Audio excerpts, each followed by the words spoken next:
on a spiritual death retreat with Vasantara.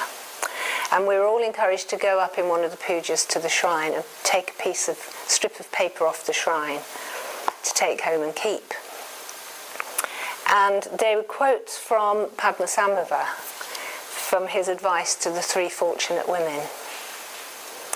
And advice was given to Padmasambhava, to the three fortunate women before he left Tibet, so that they'd got advice that they could work with. And the strip of paper that I picked up was written this: when you waver towards appearances, then delusions will arise. So Padmasambhava was telling the women not to pull experience towards them or to push it away, but to see things as they are. Not to see things and experiences as out there, as separate from themselves, as in here. So in this talk, I'd like to introduce my creative life and my personal journey to finding depth and meaning in the visual world. This is my journey to awareness of things and environment. And I was remembering when I was writing it that on one of my first retreats at Taraloka, I remember walking down the towpath on my own. And I don't think I'd had walks on my own before, which sounds really strange now, but I'd always done it with my husband or the children, with friends. And I've had a moment where I remember thinking, I'll enjoy this tomorrow. And what I meant was, I wasn't really enjoying it. I would always appreciate things after they'd finished. So that was quite an interesting point that I remembered that's changed for me. And the next day, I was walking again along the towpath, and I spotted a leaf. It was a very, very frosty morning, deep hoarfrost. And I spotted this leaf, and I remember looking at it and thinking, I'm looking at this with artist's eyes. So I think for me that was the first time that I'd seen things really with awareness, because I was on retreat and I was meditating. So this might seem a bit of the jump, this next image, but I'll go back now, and if I could have the next one, please. So I'd like to share with you, how photography has helped me to look at the world of things and environment with a more appreciative awareness. And how through noticing the fragility and the impermanence of everything, I began to see things and environment with a fuller appreciation. In our Mitra study group, we're studying Maitreya Bandhu's Life with Full Attention, and this week's material is Chapter 6, which is Nature and Art, Appreciation as a Way of Life, and well worth reading. Maitreya Bandhu talks about a quality we can develop that can be translated as analytical appreciation. In Sanskrit, this is called vidya. And Maitreya Bandhu describes this as a kind of relishing of things, a purified sense of appreciation without any sense of acquisitiveness. Vidya, he says, is also a word for wisdom implicit in true appreciation. When we see with vidya, we see that the world is not a sequence of discrete material things existing out there. We see that everything fuses with everything else, partakes in everything else, that outside the limits and limitations of self, everything is interconnected. Looking in this way, we simply look at everything around us without pulling the pleasant towards us and without pushing away what we think of as the ugly. With this approach, we're just looking with a spacious, open heart. So my name is Vilokini, and I was ordained into the Triratna community 8 years ago in Spain, as Arujaya said. And on my ordination retreat, 15 of us were introduced by our preceptors, and the meanings of our names were given. Meanings like she who is an ocean of compassion, she who is a garland of metta. So when Vajrapushpa introduced my name, Vilokini, it means she who looks, who contemplates, who is aware, who sees beauty and meaning. So I'd imagine my name would introduce me as someone who loves beauty, maybe a Devi of some kind, living in Ratnasambhava's realm of art, abundance, generosity and beauty. But Vajrapushpa knows me very well. Looking is what I do. I think in images. Left to myself, I might well have drifted off into a rarefied realm of beauty, not wanting to face that we might think of as ugly. An eternalistic approach to life, where I pulled the pleasant towards me and often wanted to hide the unpleasant under the proverbial carpet.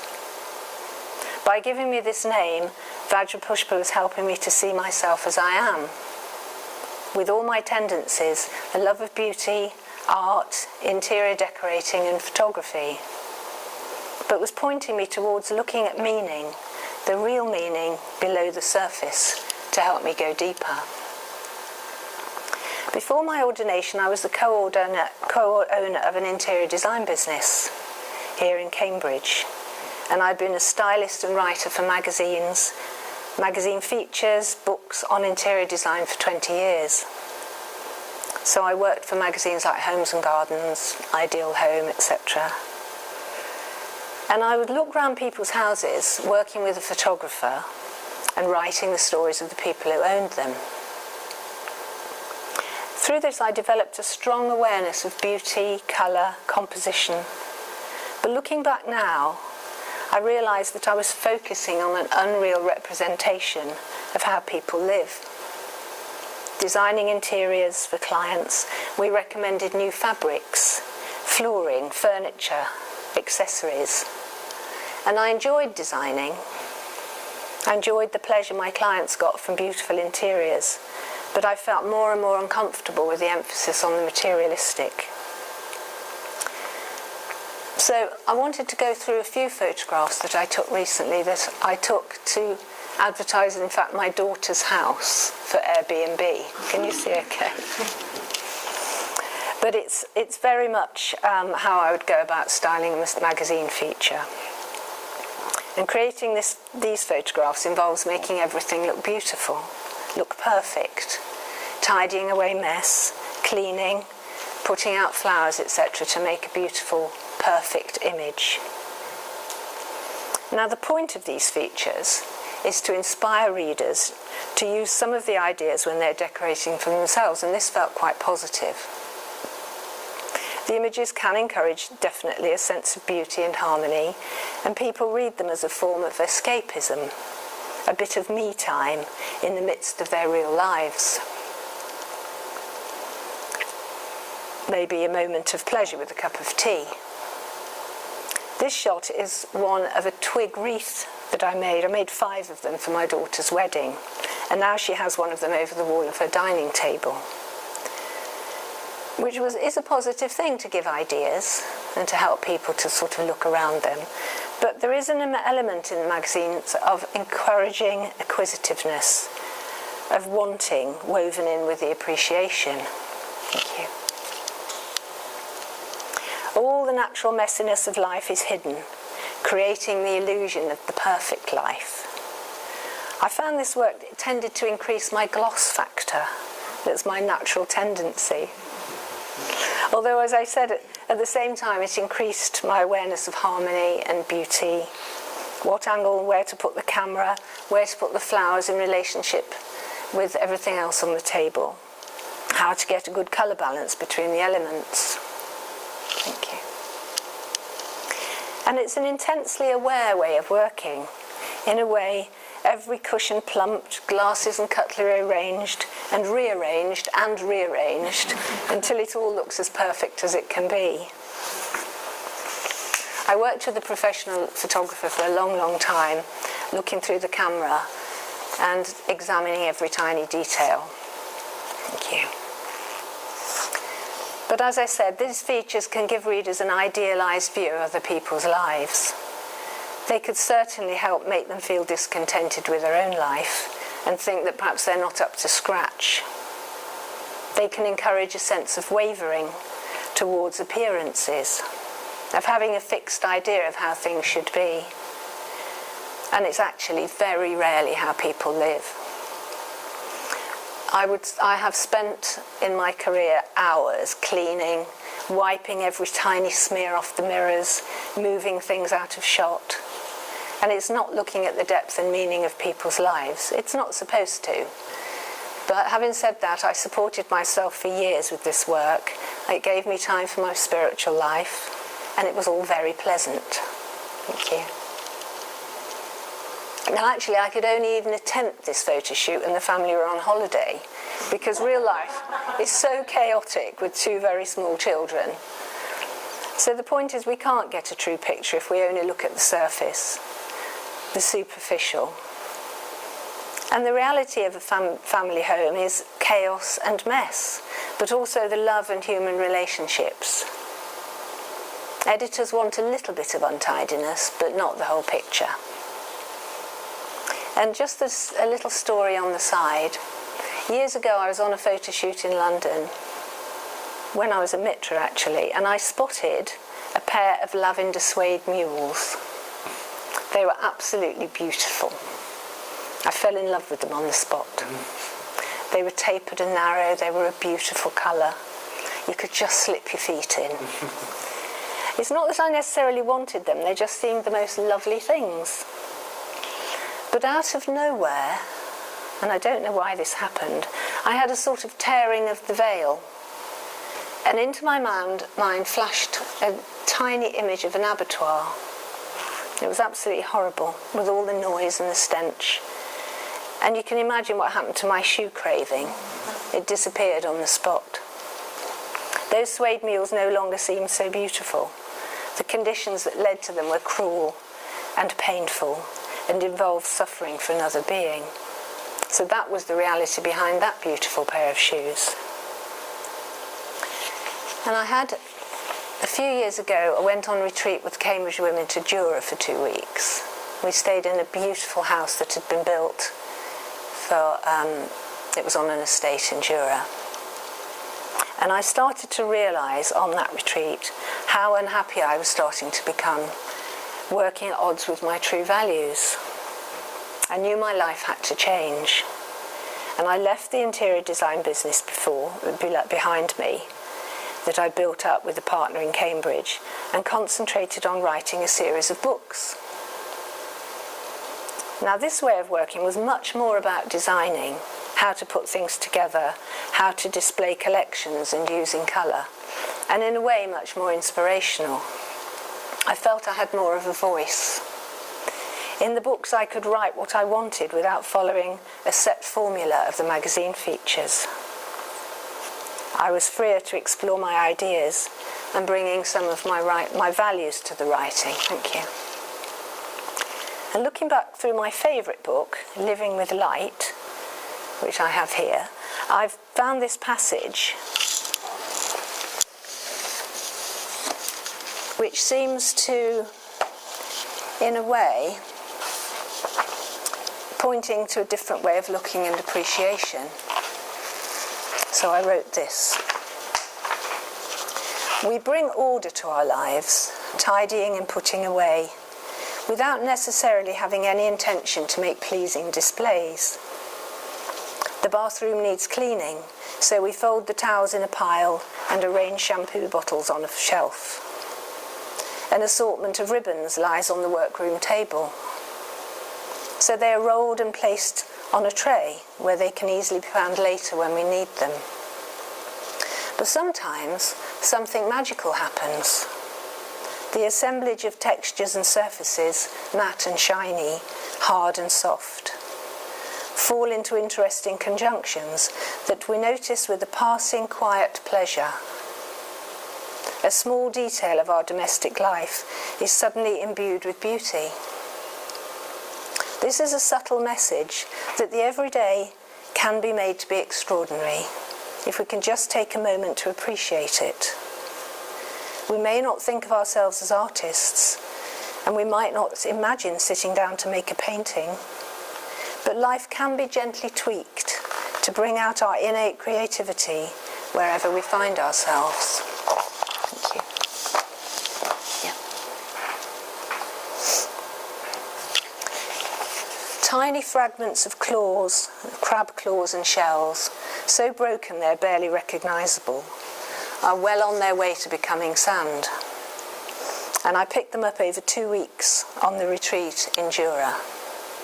Isolated from the millions of other fragments on that sandy beach and mounted onto thick watercolour paper, they took on a fragile beauty that could so easily have been missed. I used the sheets, which I called Becoming Sand, in this still life image for living with light. The first piece of advice given to the 3 fortunate women by Padmasambhava was, pay urgent attention to impermanence. This was his first and most urgent teaching. I was starting to pay attention. Thank you. A retreat with Vajradarshini introduced me to the Japanese concept of wabi-sabi, which opened my eyes and my heart to the fragility of the cracked and the broken. In our Western culture, we don't always have the fact of impermanence easily at hand. We are encouraged not to dwell on old age, sickness and death. It is all too often neatly packaged away out of sight. And the fragility of life is not always easy to contemplate. But by looking with awareness at the world around us, we see fragility everywhere, in nature and in our own bodies. Wabi-sabi points to the fact that everything is rising and passing away in every moment. Wabi-sabi helps us to develop vidya, a relishing of things even as they disappear. A fallen leaf suspended on a gossamer thread, a rotting caravan in the woods.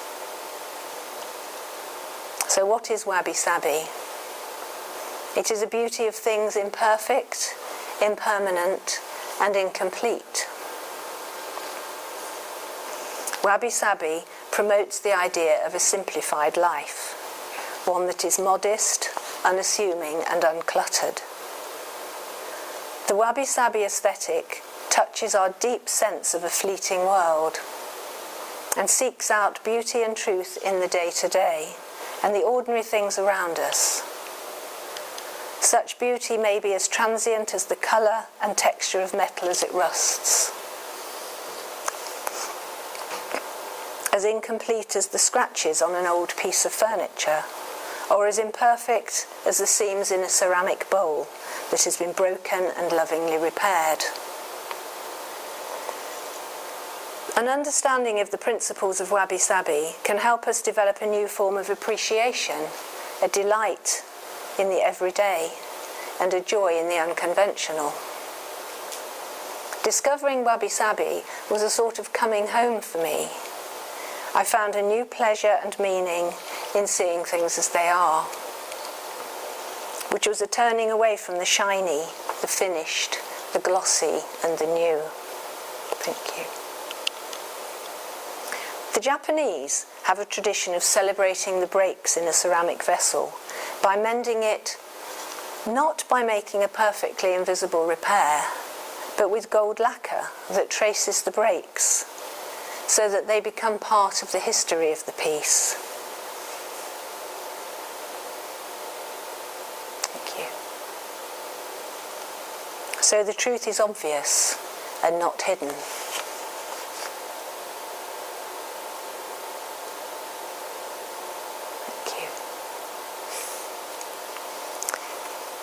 Leonard Cohen has a song called Anthem, which I just love. Ring the bells that still can ring. Forget your perfect offering. There is a crack in everything. That's how the light gets in. It's a beautiful song. Thank you. The philosophy of wabi-sabi points to the 3 lakshanas. It points to the truth that everything is impermanent, insubstantial, and unsatisfactory. And we can see this in the natural world and in the man-made. So that bringing our awareness to things in this way can be a way of insight. This is an old radiator from the basement of Jura House, its once pristine white paint cracking and peeling, and it has its own beauty if it is seen with appreciation for what it is, and not with appropriation or with a sense of what it is not.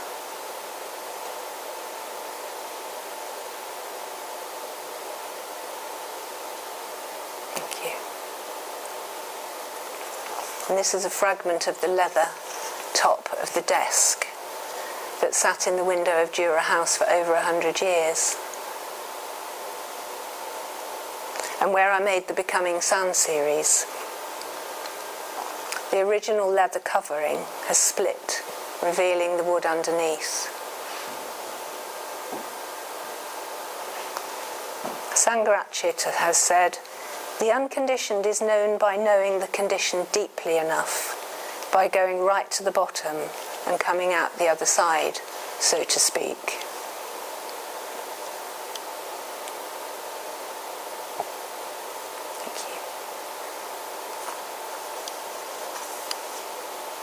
This image of a metal storage tank was taken on a tour of Western Cider Mill in the Herefordshire countryside near Adistana, near Malvern. The mill is situated on the site of the original farm, where they've been making cider for 400 years. And I thought that the weathered paintwork and the rusting utilitarian pipework looks like an abstract painting when it's taken out of context and cropped in tight. We can see that the once new painted surfaces have degraded with exposure to the weather over years of sun and rain and made really interesting patterns.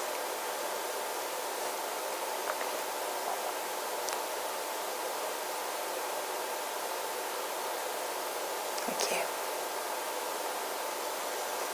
This is another shot of one of the other storage tanks. The blue painted corrugated iron has a patina of algae and dirt, giving it a wonderfully interesting texture and abstract form.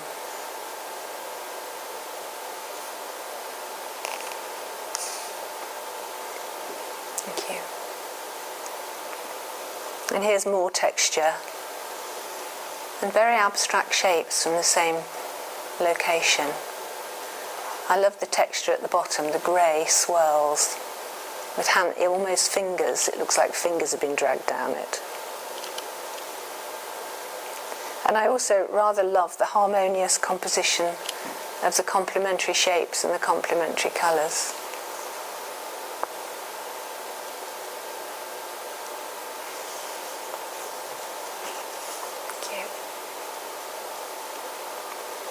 A disintegrating caravan in the woods near Rivendell drew me back again and again over the years.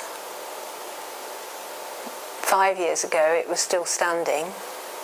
I went back last year and it's practically collapsed. It's going back into the earth practically.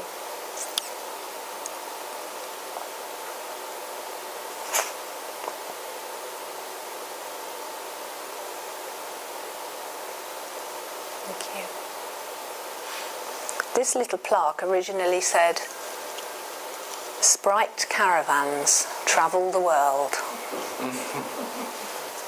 And I couldn't help thinking of the hope and joy the new caravan had once represented, and maybe the happy holidays it's witnessed. This image epitomises for me a quote by someone called Andrew Juniper about Wabi Sabi: "A love of life balanced against the sadness at its passing." Thank you. The mouldy, filthy fabric in this window has changed beyond recognition for the bright 1960s design it once was. In fact, I had a similar fabric as bedroom curtain when I was a teenager. But here the curtains are returning to the elements. The beauty is in the image, the shapes isolated and cropped. The texture of the weave contrasts with those of the broken glass and the aluminium of the caravan walls.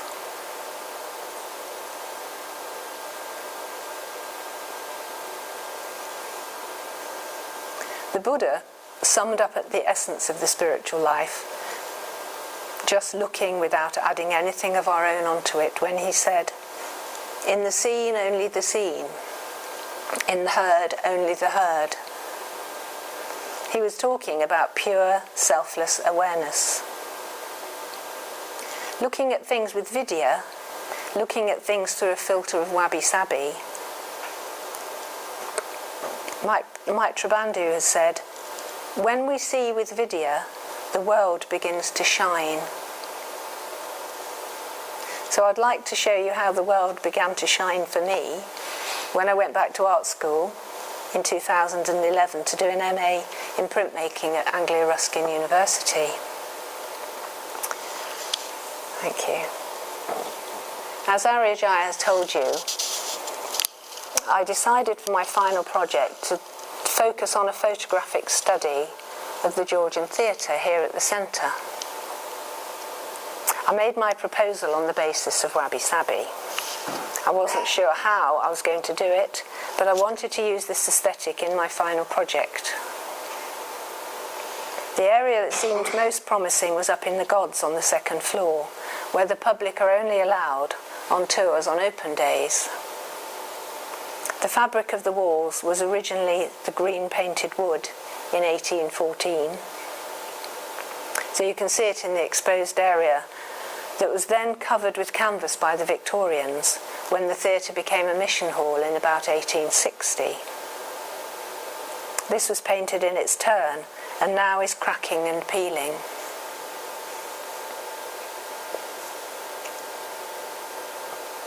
Thank you. But at first glance there seemed very little to go on. A few photographs of the walls I took didn't inspire me, and I came to a full stop. I didn't know how I was going to proceed. I'd told my tutors I was going to do this thing, but not sure how it was going to happen. But I was only seeing the surface. I was really looking with acquisitiveness. What's in this for me? Not with vidya.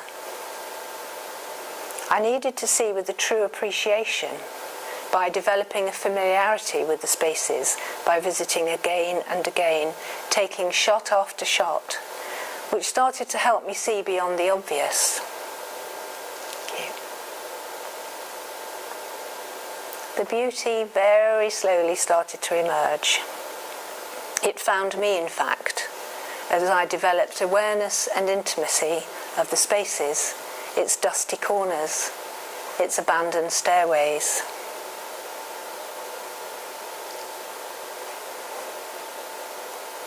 Thank you. And as I worked, I started to notice something I'd missed at first. The light moving across the walls and across the floors minute by minute. This is taken from the courtyard with the door open.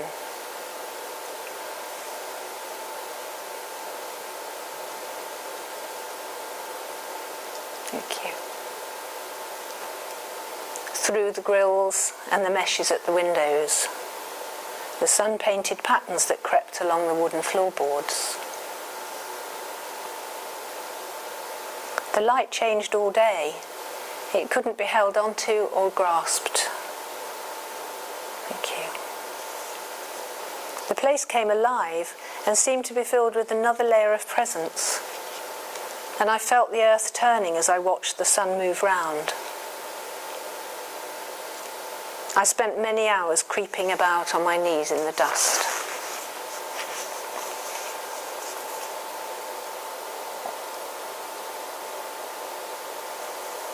Thank you.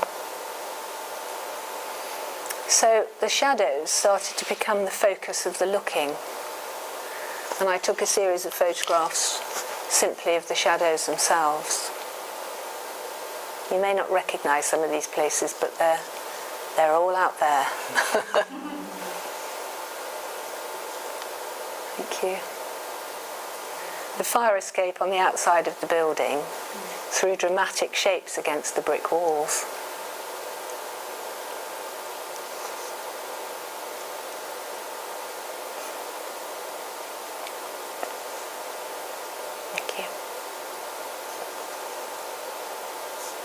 and the details of the shadows started to provide their own abstract images.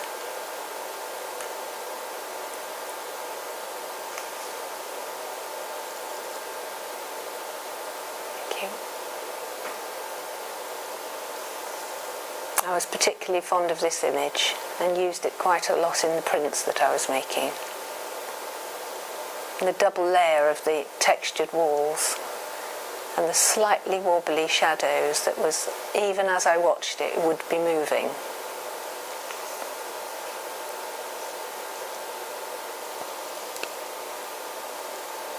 Thank you. For the final show, images of the shadows were projected onto the disintegrating walls in those empty spaces upstairs, and I photographed the result. So the light comes from the projector, in fact. Thank you. The past seemed overlaid with the present moment. I became keenly aware of the stillness and the emptiness, and I felt a sense of absence and the loss of that vibrant life that had been lived in the theatre in previous centuries, up in these now forgotten spaces.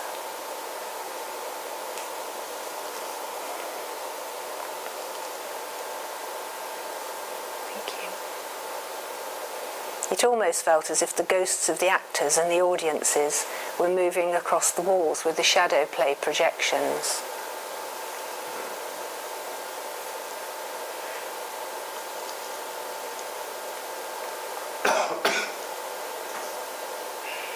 Thank you. And everything started to fascinate me. Looking around an old building in Wisbech, which is the Wisbech Social Club, we were shown around abandoned rooms at the back, just been left. But I found the same transience and fragility of image. Thank you. A detail.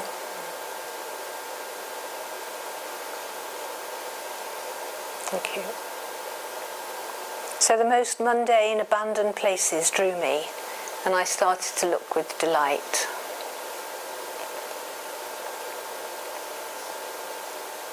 So this brings me on to the Cambridge Sanger Photography Club. Thank you. This is one of the images from the social club. So as I was talking about photography with others in the Sangha, I found that there are other people interested in photography, and we started a group who could encourage each other. Discussing our focus, how could we bring the Dharma? Why were we taking photographs? What was the Dharmic link? We decided to have an exhibition at the centre, and the theme was in line with looking for beauty beyond the obvious. We called it Ordinary Beauty, hoping to create greater awareness in ourselves through our lens and helping others to do the same. You may have seen the images on the walls all summer, but I thought it would be good to just take some time to appreciate what each photographer was looking for. Can you bring your awareness to the shapes, the colours, the textures? Spend a few moments really looking at each photograph. Next, please. This was from Shakya Kimara. Notice how the curves echo each other. This is a piece of pavement, piece of curb line. And the yellow of the paint is picked up by the yellow of the leaves.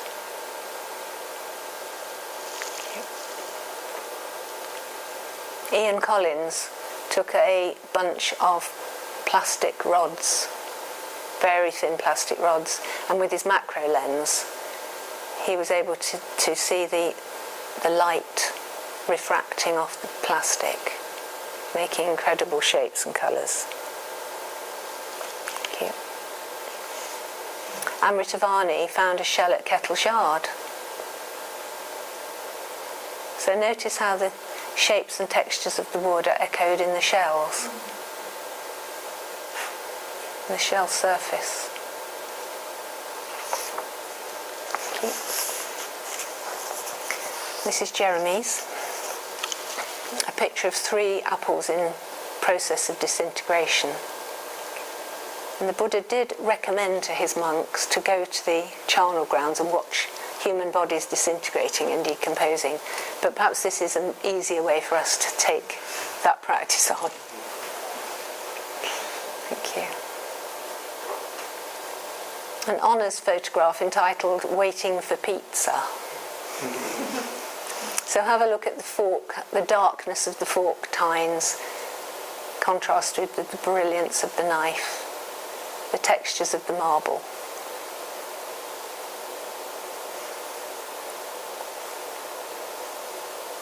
Thank you. This is John Turner. So John was interested in the reflections of the parked cars or a row of traffic in a curved window.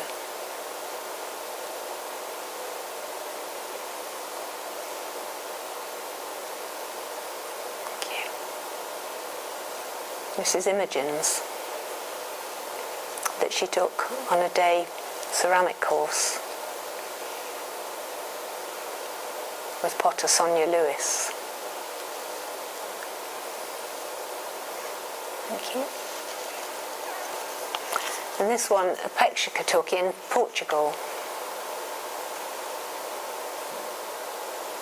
So have a look at the zigzag shapes of the trouser legs, the white pockets, the little row of white pegs, and the colour of the blue against the terracotta wall. Thank you.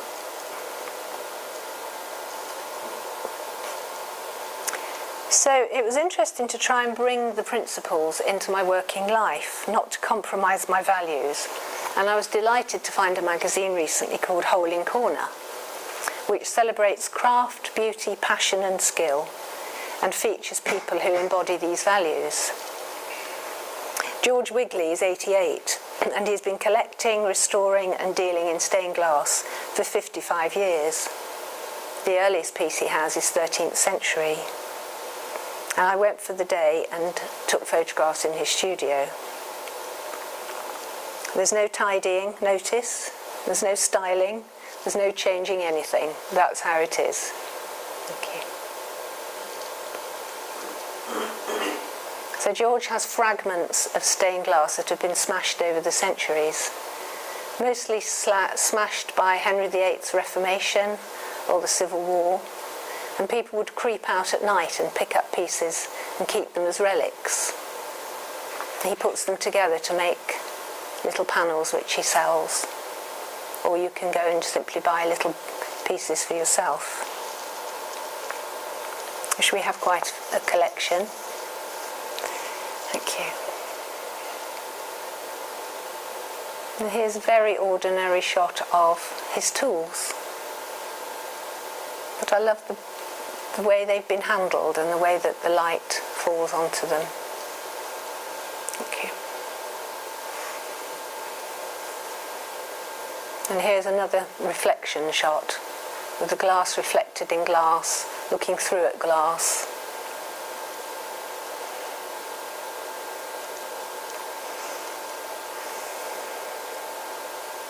So nothing is cut out. Things are dirty, they're broken, they're old and they're used. Thank you. And this is his earliest piece, actually. It's his medieval angel from the 13th century. Painted in the 13th century. It's unbelievable, really. The boys in the tub on the next panel have just been resurrected by St. Nicholas, because they did have their heads chopped off and they were pickled in a tub of brine. And St. Nicholas resurrected them, brought them back to life, and they're looking very grateful. Thank you. And this, I think, is a perhaps 17th century German piece. But I love the colours. Thank you. And here's George in his studio. So to round up, I've gone on rather longer than I meant to. If we can start to see, to look with appreciation, not appropriation, we will be practicing the Buddha's teachings of in the seen, only the seen. not adding ideas of how we want it to be, not editing out what we don't like, just seeing with an open, clear awareness. We will be listening to Padmasambhava, not pulling experiences towards us or pushing them away, but seeing things as they are, not seeing things and environment as out there, as separate from ourselves. If we look with Vidya, we will learn to see that the world is not a sequence of discrete material things. We will see that everything fuses with everything else, partakes in everything else. That outside the limits and limitations of self, everything is interconnected. If we can see things from a wabi-sabi perspective, we will be in touch with an aesthetic that touches our deep sense of a fleeting world and seeks out beauty and truth in the day-to-day and ordinary things around us. We can develop a new form of appreciation, a delight in the everyday and joy in the unconventional. Thank you.